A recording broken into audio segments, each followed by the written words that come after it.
Hey guys, it's Eric here with Josh. How you doing today, Josh? I'm doing great. How are you? You there? Hey guys, Eric I'm here there with Josh. How you doing now. today, I Josh? just got cut out first. I'm doing great. How are But you? I'm doing good. You there? Good. Um, Yeah. I just got cut out first. is that on? Okay, now I'm coming through. Can you hear it? Yeah. Oh, let me see. Let me see here. There we go. Okay. Sorry, Okay, there we go. I don't still have something open, do I? So sorry. The feedback was that I had another window open of viewing the video. So that's why I was saying it, and then it was coming back. You could hear it. So that's my bad. But welcome to our team hangout with the Live the Movie team, and our group gets together here. And our goal is to have each of us live the movie, which makes us be the star of our own life's motion picture.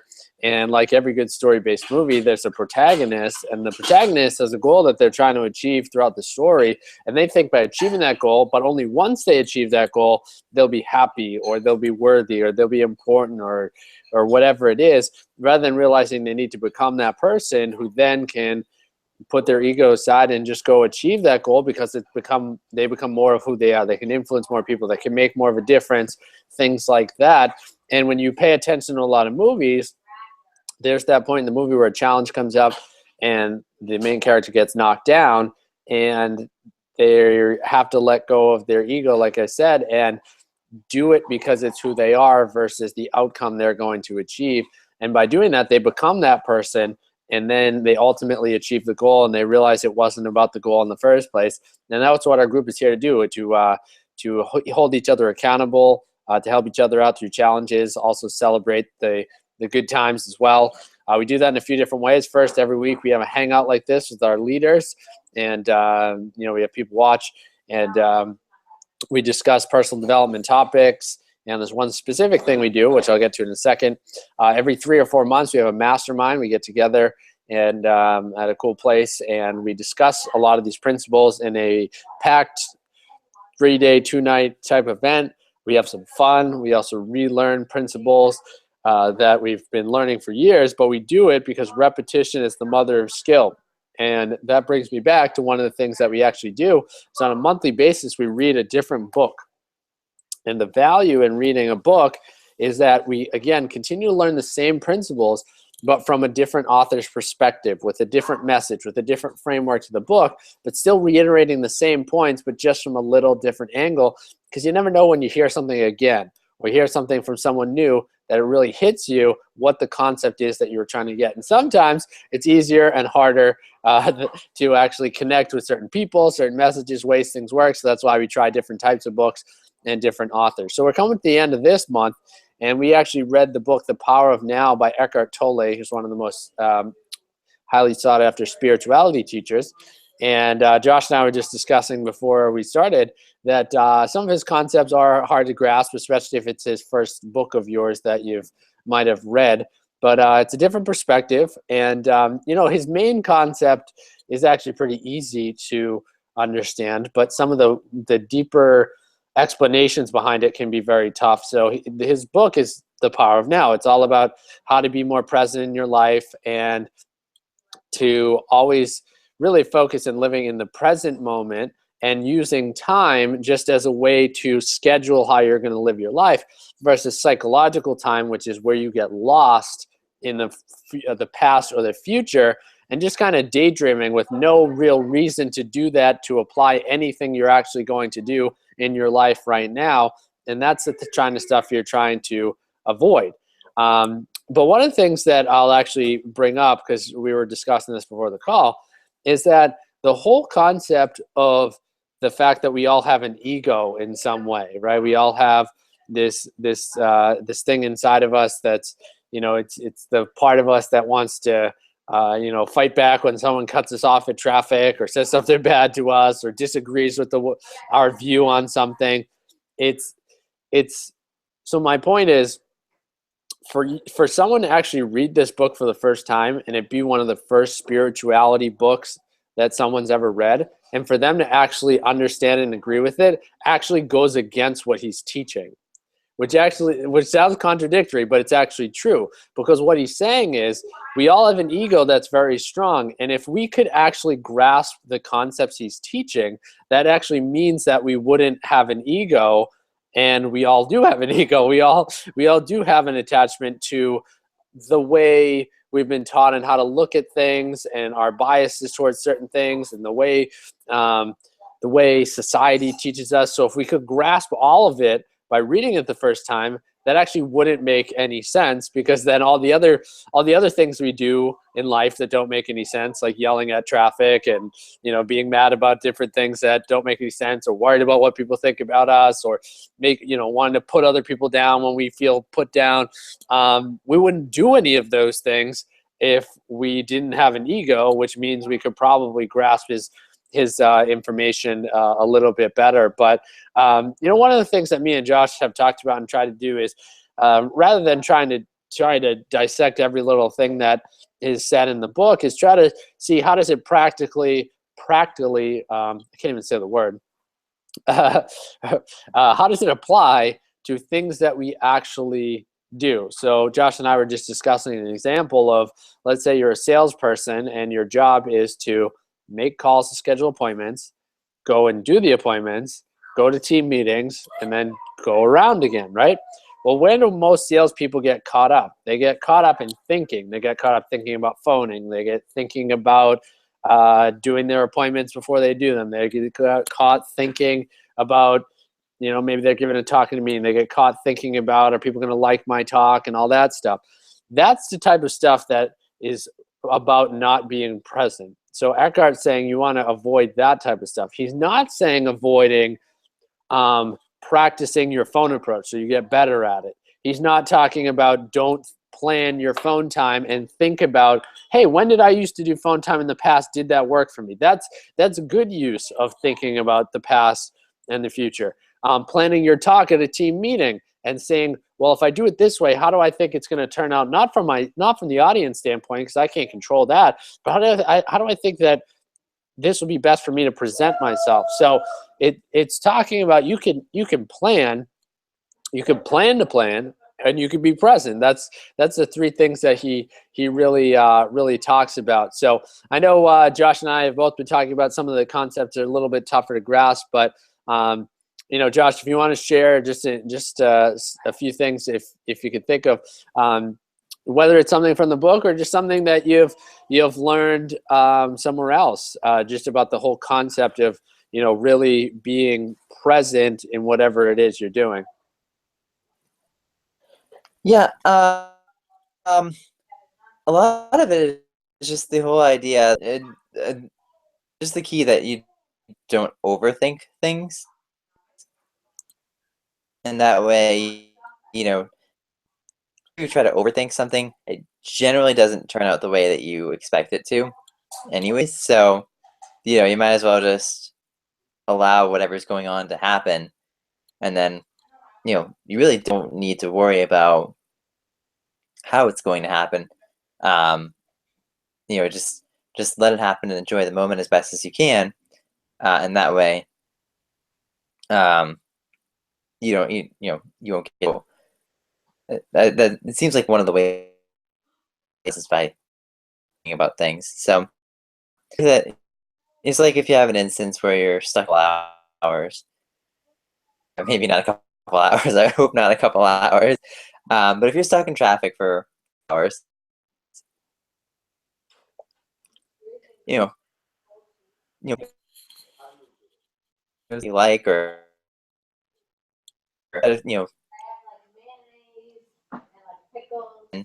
focus on having to do work for the next half hour or whatever. So, and it's hard sometimes too, because you may be late for work or something like that, or a big long accident comes across and you're like, why do people really have to stop at this accident, and blah blah blah. But just don't worry about it. Whatever happens is going to take the amount of time it's supposed to happen, and as long as you're okay with that, then nothing really happens to you. Right, and that's an example is that there's nothing you can do about it, so you're present in the moment of what's going on. But one of the ways you one of the ways you utilize that thought is when it comes time to plan your, let's say the next day, right? So the next day you're going to go to work or whatever it is that would have caused the traffic jam. You should use that thought of being in the traffic jam to make sure that you plan on leaving 15 minutes earlier, 30 minutes earlier, whatever the situation is, to get you there. So that's a concept where it's not about not being present. It's about utilizing whatever might have happened in your past and using real world time to benefit you moving forward. And like you said, Josh, it's about not using thoughts too much so that you overthink things, and then things don't even turn out the way that you were worried about, and then, you know, all that stuff. I remember a story listening to Tony Robbins audio tapes. He was invited, I believe, by the Army to come give a speech to one of their, I apologize for saying this wrong, but you know, I'll say the word group, and they're obviously not groups, but to speak as a group of people that are in the Army. And the leader of the group, after Tony did the whole event for 2 or 3 hours, and the soldiers absolutely loved it, and he went back and he had a little hour session with the commander, and the commander was telling him this story. And the story was that there was this issue that the Army was trying to work through, and they had these choices to make, like A and B. And the commander before him just never picked A or B. They just kept continuing to go along with what they had been doing or whatever. So then the commander came into his position, and right away he picked one of the choices. Now, before making the choice, he kind of explained the whole situation to his entire group. And one of the people in the group actually came into him and said, asked the commander, "Hey, do I have permission to speak openly?" And he says, "Sure." And he says, how did you pick scenario B? You don't know for sure that it's going to work out. And the commander said, "You're right. I don't know for sure that B is going to work out, but for the last 5 years, we haven't picked A or B. So we've continued to do the same thing, and it's not working. If we continue to overthink it and not doing it, we're going to continue with the same problems. If we try B and it works, then that's great. If it doesn't work, we know it doesn't work, and then we pick A, and then we get to A faster, and then there's no thinking because one of them was going to work." So that's the type of concept, right? You have information, you analyze it, which does involve thinking, but you think with the objective of how am I going to utilize it. You think about it enough to make a decision, and then you go with that decision and don't second guess it, because just like everything that happens for most successful people in life, you either succeed or you learn something. And if you learn something so that you make a better decision the next time, then it wasn't a failure either way. And that's what the commander was trying to say. It was he say we were automatically failing by not making a decision, or when we made a decision, if my decision was right, then we succeed. If my decision is wrong, we momentarily fail, knowing that if once we go to the other decision, we're going to succeed. So that's like a real practical world example of how some of these concepts that Eckhart's talking about can apply to something real world. Because sometimes people start to learn spirituality, or even they join the church, and they feel really good. They're part of a community. The way they're taught sounds good, and then they get back into their real life, and then they forget, like, how does the scripture or what they were taught actually apply to a real world situation? And that's where some people kind of get lost. And if you could take some of the concepts, even if they're very high level, and apply it to an individual situation in your life, then you can actually make progress with the things that you're learning, whether it's in a spiritual or religious, atmosphere. Yeah. I unmuted my mic for whatever reason, but I'm not really sure if I had something to say. I think I thought I had something to say when I didn't really. And I don't know what I was doing, but that's all right. Whatever. No problem. No problem. So, it was another good month with a good book that, it's another perspective. And like we talked about at the beginning of the call, one of the things that happens is that we hear from different authors. We hear different perspectives from the authors. We hear different perspectives from us. So Josh and Mallory, who's usually on these calls, myself, some other people that join us. You not only hear other perspectives about the book we're reading, but perspectives about the book or perspectives of ways of interpreting the book. And the great thing is each month you get some out of a book, and then we move on to the next one, and you get a different perspective, which is great as well. So one of the things that we also do on this last call, and we can discuss, other topics before we finish up if Josh has anything, but one of the things we like to do on the call before the end of the month is pick which book we're going to do for the next month. And the reason we do that is because otherwise we end up taking the next two calls to prepare for anyone to even have the book, which is not really a good thing. So one of the things that we try to do is pick it, and then if people have the book and have read the first chapter or two by the first call, that's great. But we usually take the first call to discuss what we would interpret the topic of the book to be, and we kind of reflect back on what we've learned about the topic without actually knowing what's in the book of how the author's interpreting the topic, so that we bring some stuff to the forefront, and then we take the next 3 or 4 calls to really interpret what we've been learning, what we've been actually learning from the book. So let me see here. So Josh, I had a few ideas for books. I don't know if there was a particular book that you were excited about, or you want me to throw out my few suggestions and we can decide on one, or. Well, it's kind of funny because I actually got like a ton of books. Well, not like a ton, like book was Matthew Kelly's, which obviously I'm sure we all know. But I've never actually heard of that book before, so excited to grab it and read it. So I don't know if we should do that one now, because I can go and get them for free if you guys want them, and I can bring them to the next mastermind or whatever. We can do it following that, but. So you kind of cut out there. So all I heard was Matthew Kelly. Okay. So my church actually got donated like a ton of copies of Matthew Kelly's book Resisting Happiness. Resisting Happiness.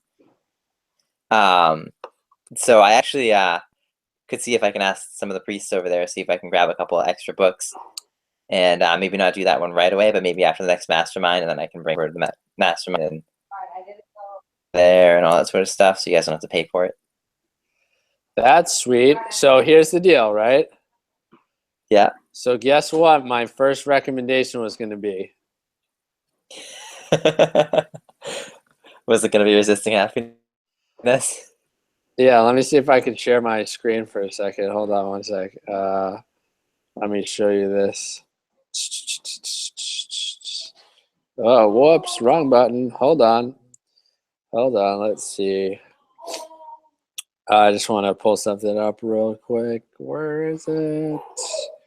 Da, da, da, da, da. One second. All right, let me see if I could share this real quick. So here it is from December 27th. Amazon, there's your order.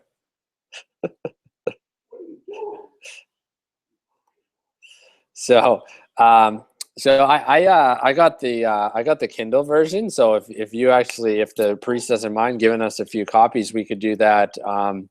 Like you said, maybe next month or in March or something like that. So yeah, I mean, if that would work for you, that was my first choice. But if we wanted to do that and excuse me, if we wanted to do that and actually wait until after you see if you could get us some copies, that'd be awesome.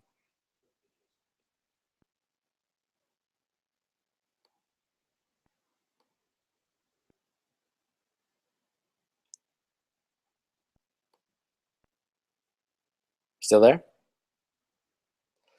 All right. So while we have people on here watching, one of the other, let's see, the other choice that I had, we'll see when Josh pops back on. One of the other choices that I had was actually a book that I found called Designing Your Life, How to Build a Well-Lived, Joyful Life. And it's actually written by Bill Burnett and Dave Evans. And I believe, I'm actually just clicking on it real quick. I believe it is a class taught at Stanford University. So they actually teach an elective class with the same title. You there, Josh? I'm here. Yeah, I got dropped from the call somehow. So, So what I was saying is that it's a good idea if you want to, if you want to actually do that in February or March and see if you could get us a few copies. That'd be pretty cool. yeah, that'd be good. Cool. So my second choice was this book called Designing Your Life, How to Build a Well-Lived, Joyful Life. And it's actually an elective class. So it's Silicon Valley entrepreneurs Burnett and Evans present an empowering book based on their popular class of the same name at at Stanford University. So they actually teach that as a class at Stanford University as an elective class, and then they turned it into a real personal development book. So it's called Design Your Life, How to Build a Well-Lived, Joyful Life by Bill Burnett and Dave Evans. So that was my second idea. So I don't know what you think about that. That sounds cool. Yeah, it's let's see. Yeah, so I think it'll be cool, especially since it's I like that it's a book that's taught as a college class, because I think that it shows trying to help people from the outset really focus on what's important and the goals they have and trying to find their purpose, and I'm sure the book has a lot of structure to it if it's also a class, because that's how you're going to create the curriculum for a class. So I actually think that would be a really cool book and topic to kick off the year.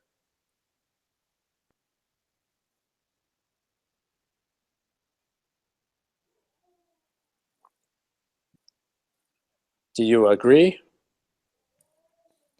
Yes. Cool. So so we'll go with that one. I think Mallory will, and the rest of the group will enjoy it as well. It'll be a good one, and then we could do Resisting Happiness after that, because I think Matthew Kelly is one of my favorite authors. I think he does a great job in my. I wouldn't say that he necessarily, like Eckhart doesn't do a good job, but I think I think Matthew Kelly does a great job of being able to bridge the gap between personal development, spirituality, and then also religion, because he has some books talking about Catholicism and stuff.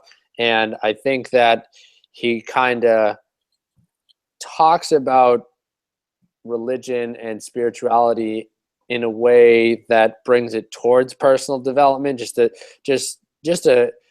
the way he brings it into his books can really help people, even if they're not really a religious person or focused on even learning spirituality, but seeing the fact that we all have a spirit inside of us. We all have energy. We all need to fill ourselves up, make ourselves feel good, make other people feel good. And from the books I've read, especially like The Rhythm of Life, he does an amazing job of that. So I'd be looking forward to that book for sure. And then this one, Designing Your Life, sounds like a really cool book. It was on somebody's list that I found of their top books of the year or something like that. So looking forward to that as well. And so we'll go with that. That'll be January. We'll do that, the Resisting Happiness, in February, unless Josh can't get them by then. Then we'll pick another one and move it to March. But I think we'll go with that. I know we were going to try to keep this one short. And any other thoughts, Josh, in terms of either something related to the topic of, the power of now, being present, or something that could relate to the excitement about reading a book about designing your life, or, the concept of resisting happiness, kind of like a overview of what you would see with the couple books that we have coming up that you'd be excited that we're going to get a chance to talk about. Well, I mean, I think one of the coolest things is that, I want to work at a college someday. So obviously learning from college professors is one of my favorite things. Um, but I think it's really cool just to, um, what am I trying to say? It's really cool just to, kind of dive into what you want to do as people and what you want to do as, basically, what you want to do in your life. And it's funny because not very many people actually think about it. Um, and I've been kind of like reflecting on this a little bit too the past couple of weeks. Like, not many people actually think about what they really want out of life. And so I might be freezing up here. No, you're there. You're there. I'm here. Okay, cool. Um, so yeah, and so it's just when you actually sit down and think about what do I want to do on a day-to-day basis, what would be fun. People just kind of think, because they get into the set mode of like working all the time, that, oh, I really can't have that for myself. I have to work 40 hours a week. Right. Um, but in truth, you can work 40 hours a week doing that. Right. And so it may take a little bit of extra effort to get it going right away, but you can do that. So cool. So I'll kind of wrap up with this. I'm excited that we're picking those few books, especially the one we're doing in January, from this sense. So one of the things is that a lot of times people make New Year's resolutions, and one of the reasons people do that is because they get a chance to mentally in their mind say, well, there was 2016, here's 2017, whatever I did in the past doesn't matter. If it was bad, I can move forward. The challenge isn't that people set goals, it's actually that they don't create the accountability around the goals, and not even just accountability of people reminding them of their goals, but continue to do things that are going to perpetuate going after the goals. So, you set some goals and then you're not a part of a group like this, then, when things don't go your way, or things aren't going well, or let's say you have a fitness goal and then there's all kinds of food around and you're like, oh, whatever, forget it. But if you have a group like this, think about setting a goal and then going right into reading a book about designing your life. So that goes hand in hand with your goals. Then we read another book next month about, how do you get past the fact that even as you're hitting goals and doing fun things and stuff, that there's still a part of you that kind of resists that happiness, and how do you actually make sure that you overcome that? And hearing some of the raw and real stories from a great author like Matthew Kelly, if you don't have that continuous accountability with a group, you don't continue learning and doing the personal development and leadership stuff that it takes to follow through, then you're going to be back at New Year's resolution for 2018 in the same spot. So if what I just said or what we've covered connects with you, definitely reach out to Josh, myself, and one of the other leaders, and we'd love to have you be a part of the group. And if you join soon, you can potentially join us at our next mastermind, as we'll schedule that real soon. So we want to keep this short. I know we all have a lot going on tonight, so but as always, live the movie. I know Josh is excited about this next year, and we'd love to have you. Love to have you as part of the group as well. So that's all I have for tonight. Anything else, Josh? yeah, well, I guess last thing I can say is that I definitely wouldn't be as rigorous with applying for jobs as I probably would be without the group.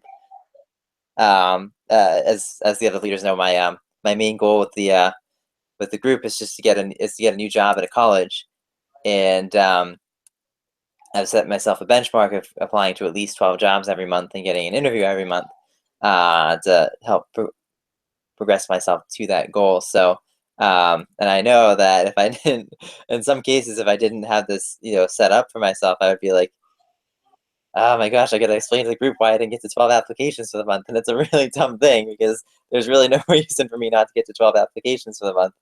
So, keeps me on board. So, yeah, that's a perfect example of how having the group, having to tell people in the group they didn't follow through, continuing to learn these principles and say, oh, I'm not following through. And it's not to make you feel guilty. It's to make you be empowered to continue to follow through and go after your goals. So that's what our group does. Also, we each pick a big goal.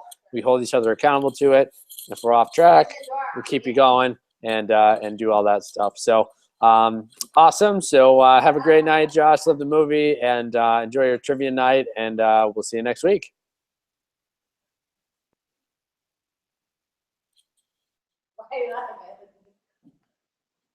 You know it's true.